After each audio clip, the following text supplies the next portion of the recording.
Nak,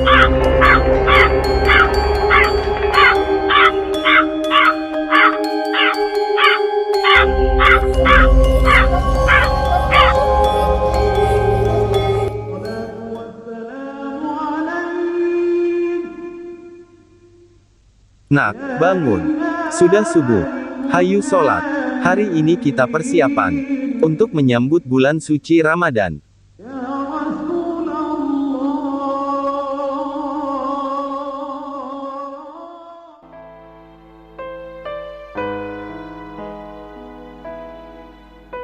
Assalamualaikum warahmatullahi wabarakatuh. Selamat datang di channel Gagak Merah. Kali ini konten Gagak Merah akan menghadirkan kisah cerita seru, baik kisah nyata maupun fiksi. Dukung terus channel Gagak Merah agar bisa terus berkreasi. Jangan lupa di subscribe videonya, biar gak ketinggalan cerita-cerita seru lainnya. Kali ini kami mengangkat kisah Ramadan di masa pandemi tahun 2020. Ikuti terus ceritanya. Mohon maaf apabila ada kesamaan dalam nama atau tokoh dalam konten kami. Silahkan tekan tombol subscribe-nya untuk melanjutkan ke cerita kami. Kisah cerita bulan Ramadan 2020. Saat Ramadan tiba, seorang ayah menyuruh anaknya untuk membersihkan rumah dan menyiapkan satu ruangan untuk sholat tarawih nanti malam. Anak bertanya, "Ayah, kenapa setiap Ramadan tiba, kok selalu bersih-bersih rumah dan menyiapkan ruangan?" Ayah menjawab, "Nak, dulu setiap Ramadan tiba, kehangatan sangat terasa. Kita sama-sama kerja bakti, bersih-bersih musola. Malamnya sama-sama ibadah. Suara petasan di sana-sini, setiap habis subuh jalan-jalan. Bangunin sahur keliling, mukul beduk dan kaleng. Tapi sekarang hal itu sudah gak ada. Ramadan tiba suasana hampa, gak ada lagi kehangatan dan kebersamaan ibadah. Bangunin sahur keliling malah diomelin. Jadi mereka pakai alarm di HP masing-masing. Pokoknya beda di zaman ayah dulu." Anak bertanya, "Terus kapan kira-kira hal yang sama dengan ayah akan saya rasakan?" Ayah menjawab, "Nak, saat ini orang-orang sudah nyaman ibadah di rumah masing-masing. Saat ini orang-orang sudah mulai nyaman dengan kondisi saat ini. Saling curiga, tanpa kebersamaan. Tarawih aja kita di rumah masing-masing. Musola dan masjid sepi. Dulu setiap puasa musola dan masjid suasananya hangat nak. Setiap malam ke-15 kita sama-sama makan ketupat dengan warga yang lain. Saling tukar sayur. Pokoknya sudah beda dengan zaman ayah." Anak bertanya, "Ayah bagaimana caranya agar generasi di bawahku tidak mengalaminya?" Ayah menjawab, "Nak, rawat terus tradisi-tradisi yang sudah ada, yang pernah ayah lakukan dulu. Jangan pernah melupakan atau membuang tradisi Nusantara. Seperti tarawih berjamaah di musola, tadarus sama-sama, main perangkain sambil nunggu waktu subuh. Di situ ada sesuatu yang sulit dilupakan.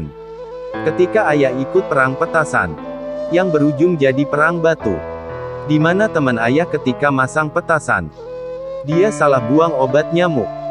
Dan akhirnya petasan yang dipegang dilemparkan ke temannya sendiri. Setiap menunggu maghrib ayah main meriam yang dari bambu. Suaranya mirip dengan meriam asli." Anak bersedih, "Aku tak kuat menahan air mata. Kenapa hal ini terjadi dengan generasiku? Aku ingin Ramadan yang sama dengan yang ayah rasakan dulu. Ayah, kenapa aku gak tahu itu semua? Kenapa gak ada foto-fotonya?" Ayah menjawab, "Nak, zaman ayah itu gak ada HP yang canggih seperti saat ini. Zaman ayah punya mainan yang namanya Tamagotchi itu sudah seneng banget. Beda sama kamu yang setiap minggu mintanya paketan. Rumah gak ada mainan. Adanya kabel kasan sama casing HP." Anak bersedih, "Ayah, mulai sekarang aku mau seperti ayah, yang punya cerita seru untuk diceritakan. Aku khawatir nantinya aku gak punya cerita-cerita seru seperti ayah. Mulai besok aku mau main gala asin, tepak kadal, gambaran, Kelereng. Aduh biji karet, pokoknya aku mau mainan yang sama dengan yang ayah mainkan. Ajari aku ayah gimana cara bikin peletokan yang pelurunya dari kertas yang dibasahin. Tapi ada satu hal yang aku gak bisa ikuti apa yang pernah ayah lakukan. Apa itu nak? Dulu ayah suka mandi di sungai sama-sama, sepulang sekolah. Kini aku gak bisa melakukan hal itu. Karena sungai airnya hitam dan banyak sampah, aku jijik liatnya. Ayah menjawab, nak, ketahuilah. Zaman ayah sungai itu airnya jernih. Ikannya berlimpah ruah. Orang-orang setiap hari mencuci dan mandi di situ. Tapi saat ini sudah berubah drastis. Ayah juga suka merenung. Nak, ingat pesan ayah. Jaga dan rawatlah tradisi yang sudah ada.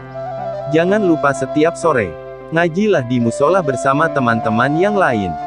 Selain untuk menjaga tradisi, pemahaman agama juga perlu kamu terapkan. Ayah, boleh aku bertanya? Ibu sebenarnya pergi kemana sih ya?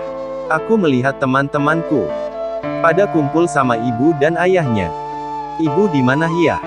Aku mau ketemu. Ayah menjawab, nak, ibu kamu sudah berada di tempat yang tenang dan nyaman. Besok kita nyekar ke makam ibu kamu. Anak bertanya, nyekar itu apa ya? Nak, dulu setiap menjelang puasa atau lebaran, orang-orang selalu ramai mendatangi pusara orang tua dan sanak saudara yang telah meninggal. Kita mengirimi doa untuk keluarga yang sudah meninggal, sekaligus menaburkan bunga. Semua dilakukan karena mereka meninggal hanya jasadnya. Ruhnya tetap ada dan selalu berharap doa dari kita yang masih hidup. Ayah, aku sedih melihat ibu teman-temanku membuat makanan untuk persiapan menyambut Ramadan. Sahur pertama mereka, makan yang enak-enak ibunya yang masak. Aku belum pernah merasakan itu. Aku mau nangis tapi aku takut ayah tambah sedih. Nak, memang semasa hidup, ibumu selalu sibuk memasak menjelang puasa. Lalu ayah dan ibumu membagi-bagikan makanan itu ke sanak saudara. Dulu hal seperti itu disebut roahan. Sekarang sudah tidak ada yang seperti itu. Saat ini orang sudah nafsi-nafsi, sibuk dengan urusannya masing-masing. Anak bertanya, ayah, seandainya ibu masih ada, apa mungkin hal itu masih dilakukan? Ayah menjawab, seandainya ibumu masih ada, ayah yakin saat ini masih melakukan hal yang sama. Anak mengajak, ayah, besok aku mau ke makam ibu. Mau menaburkan bunga dan mendoakan ibu. Ayah kangen gak sama ibu? Aku kangen ya, kangen banget sama ibu. Kenapa sih ya ibu ninggalin kita? Ayah menjelaskan, nak, dulu di negara kita ada wabah yang disebut corona, di mana orang-orang merasa ketakutan. Banyak korban yang meninggal. Kejadian itu yang merubah semua tatanan dalam kehidupan. Orang-orang jadi saling curiga. Ibumu meninggal saat melahirkanmu. Tapi saat itu berbarengan dengan adanya wabah. Ibumu itu negatif corona. Tapi orang-orang kampung tetap menilai ibumu positif corona. Hingga meninggal. Ayah gak kuat mendengar isu itu terus-menerus. Akhirnya ayah bawa kamu yang masih usia 1 minggu keluar dari kampung itu. Untuk menghindari isu dan fitnah orang-orang. Ayah gak mau kamu menerima resiko dari semua ini. Sekarang ayah meminta belajarlah dengan sungguh-sungguh. Doakan selalu ibumu. Jika ayah suatu saat meninggal, ayah titip sesuatu padamu. Doakan ayah dan ibumu selalu. Jaga silaturahmi dan selalu berbuat baik. Jadilah orang yang bermanfaat untuk orang banyak. Ayah sayang sama kamu nak.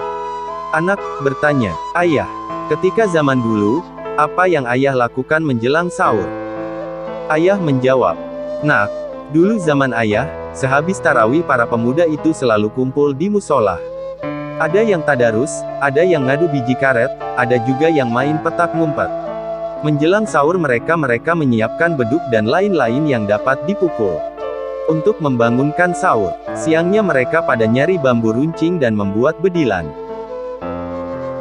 Anak berbicara, zaman ayah itu indah banget ya.